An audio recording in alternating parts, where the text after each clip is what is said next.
Hey, thanks for having me back, Grant. I appreciate it. Terry, you do so much work in Chicago calling this nonsense out. I got to tell you, I thought you couldn't get worse than Lori Lightfoot, the former mayor of Chicago. And now this clown comes along. This is craziness. Yeah, he talks about how his makeup is his administration makes up the city of Chicago. African Americans make up 29% of the city of Chicago.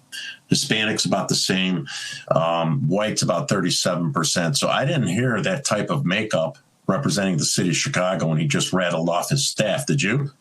He said no, it makes up the. It's almost as if he acknowledges the fact that he's racist without actually acknowledging it. There's another reporter who goes around making waves in Chicago named William Kelly. He confronted the mayor on his racism, asking him about it directly. Let me play this clip for you. For over a year, real Chicagoans, white and black, have been telling me that your black power rhetoric is bringing the city backwards from a place that we need the question had overcome. You want the question? Please. Real Chicagoans want to know, why are you a racist? Well, first of all, I reject the idea and the premise that somehow that's an actual legitimate question. Oh, it's a legitimate question. Terry, how's the city doing, Chicago, under his leadership? It's awful. He's got 6% approval. The guy's a hypocrite, right? Even his own people don't like him. You want to talk about, he always says, I'm a black man. I'm a black man, right? I represent black and brown people over and over and over again. Well, this black man gave away a few $1 billion to illegals. He didn't even take care of his own people. They're living and sleeping in the streets. And you saw Grant Ben been on your show a number of times, right? Together in the city of Chicago. He's been taking the money from the black people and our tax dollars and giving it to people that don't even belong in our country while his people are suffering.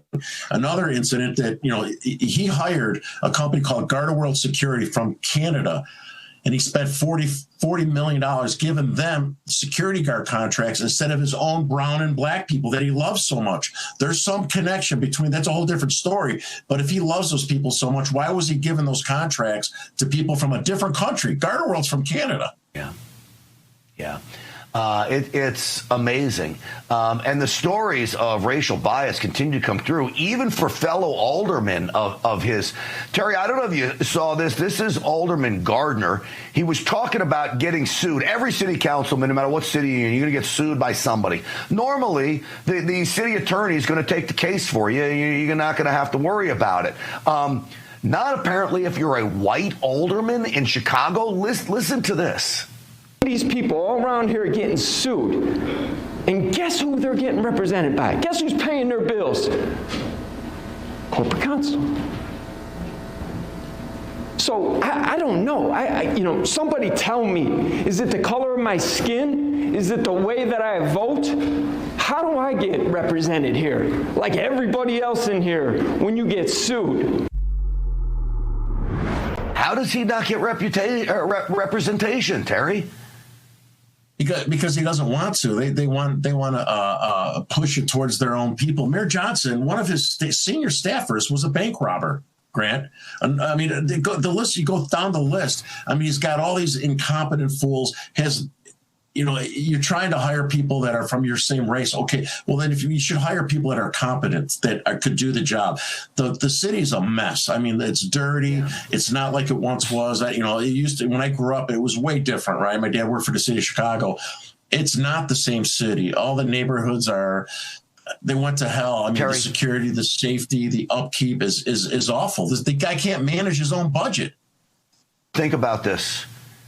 Chicago murder rate and crime was out of control before he took office. Since he took office, murders and robberies are up almost 15% respectively. And that's already at a rate that was higher than most cities across the country. It's something has to change. I hope the people of Chicago have woken up to this, and maybe we'll make some change next time around. I'll give you the last word. Yeah. So, to your point about the murders in Chicago, they're 29% of the population. They make up 80% of the murders. So if you care about your own people, right, don't you think there'd be some type of process to try to reduce murders in his own community? They make up 80% of the murders in the city of Chicago, Grant. That's something that needs to be addressed before all this other BS that he's talking about.